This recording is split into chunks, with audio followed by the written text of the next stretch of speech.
जय हिंद साथियों, स्वागत है आपका कर्तव्य एकेडमी में। तो आज हम लोग जानेंगे भारतीय संविधान की 12 अनुसूचियों के बारे में। ठीक है, तो देखिए भारतीय संविधान में जो मूल रूप से संविधान बन रहा था उस समय जो अनुसूचियों की संख्या थी 8 थी। ठीक है, लेकिन वर्तमान में कितनी है? वर्तमान में 12 हैं।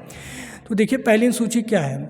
पहली अनुसूची है भारत राज्यों का संघ है। ठीक है, मतलब बताया गया है कि भारत में 28 राज्य और 8 केंद्र शासित प्रदेश हैं। ठीक है, इसके बाद अनुसूची 2 में बताया गया है कि केंद्र वेतन भत्ता और पेंशन। ठीक है, तो भारतीय राज्य व्यवस्था में जो आपके जैसे हो गया राष्ट्रपति हो गया, राज्यपाल हो गया, इसके बाद नियंत्रण महालेखा परीक्षक हो गया, उनके बारे में बताया गया कि उनका वेतन भत्ता और पेंशन अनुसूचित 2 के माध्यम से दिया जाएगा। ठीक है, इसके बाद अनुसूचित 3 है।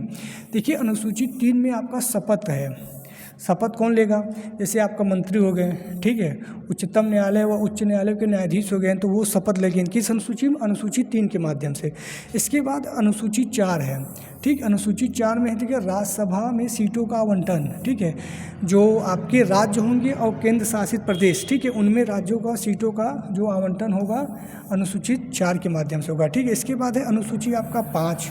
ठीक है, इसमें अनुसूचित जाति और अनुसूचित जनजाति के प्रशासन के बारे में बताया गया है कि किस तरीके से वहाँ पे प्रशासन किया जाएगा। इसके बाद है अनुसूची आपका 6। ठीक है, इसमें देखिए आपका असम, त्रिपुरा, मेघालय और मिजोरम, ये 4 ऐसे राज्य हैं जहाँ पे जनजातीय क्षेत्रों में प्रशासन के बारे में बताया गया है। ठीक है, इसके बाद है आपका अनुसूचित 7। ठीक है, देखिए अनुसूचित 7 में आपका बताया गया केंद्र और राज्यों के बीच शक्ति का बंटवारा। ठीक है, देखिए अनुसूचित 7 में आपका केंद्र और राज्यों के बीच शक्ति बंटवारा बताया। इसमें 3 सूचियाँ दी गई हैं। ठीक है, एक है आपका संघ सूची, एक है आपका राज्य सूची और एक है समवर्ती सूची। ठीक है, देखिए संघ सूची में आपके वर्तमान में आपके 97 विषय हैं और राज्य सूची में 61 और समवर्ती सूची में 52। ठीक है, इसमें क्या होता है? संघ सूची में केंद्र सरकार कानून बनाता है, राज्य सूची में क्या होता है? राज्य सरकार बनाता है। लेकिन अगर केंद्र के मतलब हित में, राज्य के हित में अगर कानून बनाता है तो यहाँ पे राज्य केंद्र भी बना सकता है राज्य सूची में। ठीक है, समवर्ती सूची में क्या होता है? केंद्र और राज्य दोनों बनाते हैं। ठीक है, लेकिन अगर केंद्र का सही है तो केंद्र का ही माना जाता है। ठीक है, अब देखिए इसके बाद है आपका 8वीं अनुसूची। तो देखिए 8वीं अनुसूची आपके भाषाएं से संबंधित है। ठीक है, भाषाएं से संबंधित है। देखिए जब मूल रूप से संविधान बन रहा था उसमें 8वीं सूची में केवल 14 भाषाएं थी। केवल कितनी थी? 14 भाषा। लेकिन इसके बाद और भाषाएं जोड़ी गई हैं, तो वर्तमान में कितनी हैं आपकी? 22 भाषाएं हैं। ठीक है, अब जो भाषाएं जोड़ी कब कब गई हैं? तो देखिए 1967 में 21वां संशोधन में आपका सिंधी को जोड़ा गया है। ठीक है, सिंधी को कब जोड़ा गया? 1967 में।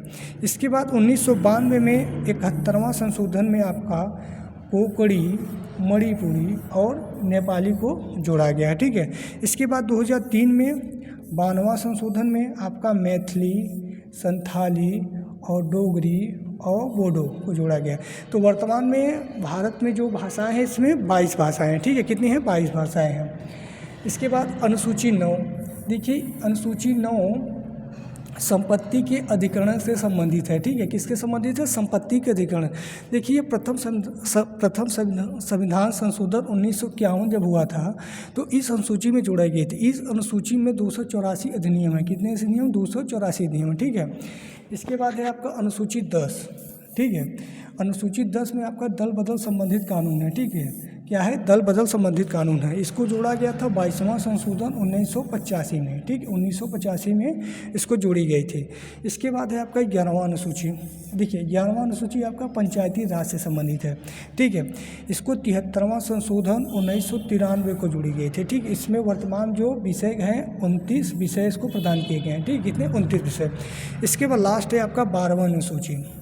ये आपका नगर पालिका से संबंधित है। ठीक है, इस 74वां संशोधन 1993 को इसको जोड़ा गया था। ठीक है, इसमें वर्तमान में 18 विषय हैं। ठीक है, तो देखिए ये आपका जो लास्ट 4 अनुसूची है 9, 10 और 11, 12 ये आपकी जोड़ी गई थी बाद में। ठीक है, तो अगले वीडियो हम फिर मिलेंगे। जय हिंद, जय भारत।